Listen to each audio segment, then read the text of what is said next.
What's up, y'all? It's Jullien Gordon from the Multifamily Movement, and I'm driving from Baton Rouge, where I just went to look at 6 of my properties out there. And I want to talk about how to invest from a distance. As you know, I bought my first multifamily in Brooklyn, New York, using the FHA loan.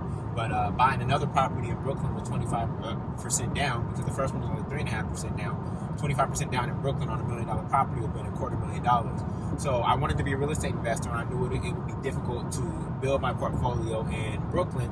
So I had to find a smaller, less expensive secondary market. And for me, that was New Orleans. So I was buying in New Orleans while living in Brooklyn. 25% down made sense for me here in New Orleans.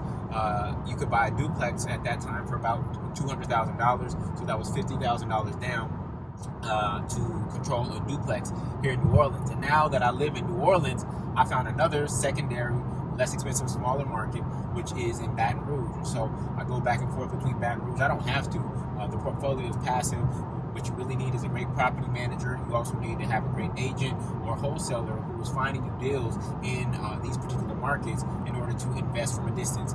Look, y'all, your money does not have to work in the same city as you do. Some of you own Amazon stock, never been to Seattle. Some of you own Nike stock, never been to Beaverton. It doesn't matter where your money is. It matters that you've actually invested your money and sent it out, and that you put controls in place, like a great property manager, like screening your tenants in the right way, like having Section 8, right, to make sure that your asset is performing wherever it is. It doesn't matter where your asset is located. I know some people like the idea of driving past their property and seeing it and saying that's mine, or feeling like they can run over there if something happens or whatnot, but you don't have to be.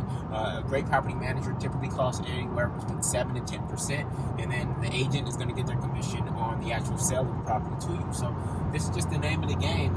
And for those of you in expensive markets like California or New York who feel stuck and unable to invest, you can still be a real estate investor. It's just going to require you finding a smaller, less expensive secondary market. So a lot of my students who are in New York, they are buying in Newark, and I also have students in New York who are finding properties and great deals in Connecticut. So the opportunities are there. You just have to have the confidence enough to run the numbers and be able to make an offer even from a distance. For instance, my property in Oakland, I've never set foot inside my property in Oakland. Never. Right? Bought it at $480,000, immediately worth $505,000. Today it is worth $710,000. So I'm literally up $230,000 in appreciation and equity off a property I've never been inside of, because I had a great agent on the ground there. I knew the market because I'm originally from there, and a great property manager as well, and Section 8 on one of the units. So this is the name of the game. So if you want to learn how to do this, click the link below